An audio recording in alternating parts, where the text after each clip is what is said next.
Hey guys, Bill Competition Cars. Now we're going to finally get around to the driving video of the 1970 Toronado GT with 23,000 miles. And we'll just walk around the outside of the car, then hop in, we'll go and take it for a drive. You can hear that W34 engine, counting them off with the factory cam, which is extremely cool. I mean, it's just cool to hear a car that looks like that, sound like that.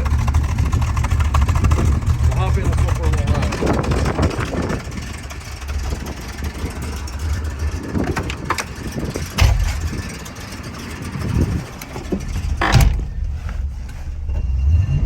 So this is a fairly well-equipped car.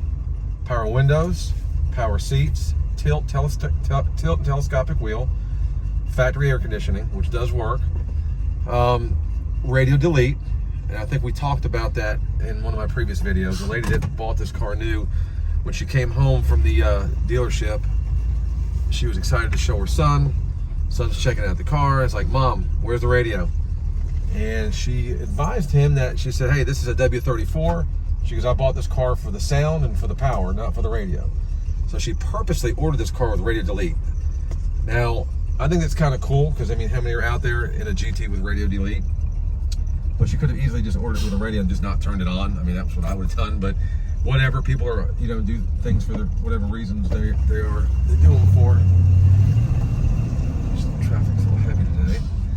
Car's been serviced, carb's been rebuilt, transmission's been rebuilt, the car's ready to go. The only thing that I mentioned in one of my other videos is the gas gauge. When the car is turned off, the needle drops down. You can see the needle, and but you can't. When you turn the car on, the needle pops back up. You can't see it. So that's something to be concerned about that you have to take care of. Not a big deal, but you know, as I said in the other video, when I get these cars done, they're detailed. It took the guys several months to get it back from the transmission shop, so we got it back, re-detailed it, made sure it was paint corrected, went through the whole car, had already been serviced, and then I realized the gas needle was acting up. So at that point, you know what, I'm not taking the car to the shop, it's clean, it's ready to go.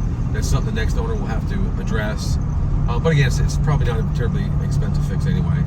Miles are 23,723. I've got the documentation to prove that. I'm going to turn the air on. The air works, it's nice and cold. We had to convert to R134 as well. I'm going to tighten this mirror up. This mirror droops a little bit. It's kind of annoying. The clock does tell time, but the little second hand just doesn't seem to want it. The second hand came unhooked somehow. But I got a lot of documentation on this car. Original window sticker, original bill of sale, service records, and paperwork showing the registrations and things of that nature. It's just a cool car. We'll get it up to operating temperature here in a second. I'll step on it. It's pretty impressive. You know, you think back to 1970, you had muscle cars, and then you had luxury cars, and then personal luxury cars. I think this would fall along the lines, most of the Tornados, you could call it your personal luxury car. It's kind of sporty. But this kind of reminds me of what they're doing today with Cadillac CTSVs and SRT Challengers and Chargers. I mean, putting a hopped up motor in a car that would normally come that way. So Oldsmobile was doing SRT stuff and CTSV stuff before these guys today were doing it. It's kind of what this car reminds me of, that type of class of car. The horn, when you blow the horn, if you check here, you just squeeze the steering wheel and the horn blows. It's kind of cool.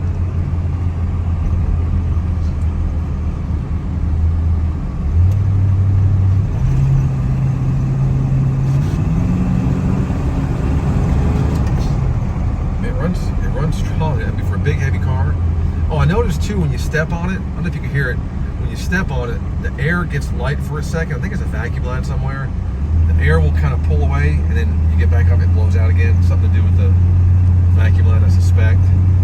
It didn't do that until I got it back from the transmission shop, so they probably agitated the vacuum line somewhere. But it does work, it is cold. Looks like it should, aside from that.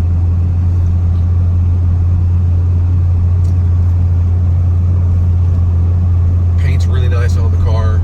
There was some commentary about the paint color being wrong. And what these guys were seeing is in the showroom, the lighting is just not as good.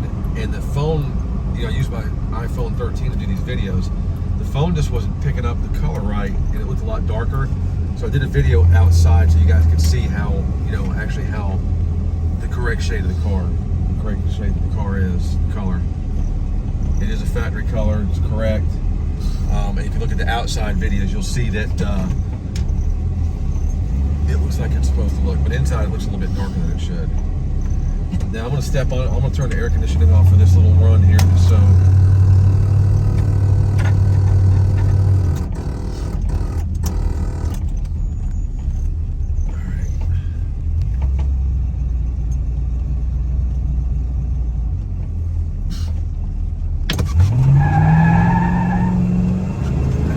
roll. That's 60 right there. It's pretty stout, I'll tell you what. I mean, it's got a lot of torque, a lot of horsepower. It's pretty cool. I like it.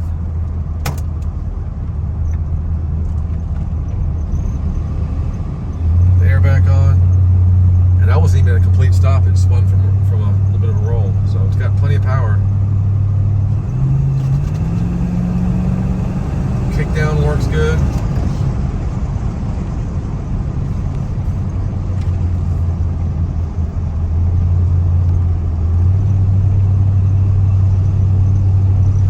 So let me show you guys what I'm talking about with the air conditioning. So I know you can't feel it or hear it, but right now the air is blowing perfectly normal.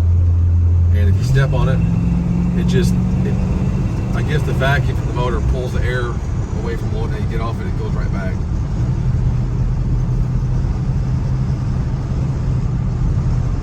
It does drive good. You hit the brakes, it stops straight.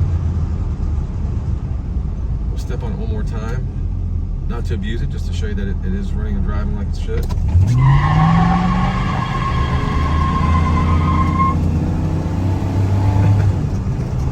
Spun all the way through first gear. So, again, guys, I don't consider that abusing the car. I don't make a practice of driving it like that. But you have to see that it performs like it should, and that it pulls good, and there's no hesitation or skipping or missing. So you'll probably surprise a lot of people if you're out driving this car and they want to test you. It's got a lot more power than you realize for such a big car. So good luck bidding, guys. Put any questions you have in the comment section. This will be up and running on Bring a Trailer very soon. And I wish you guys the best of luck. Thanks.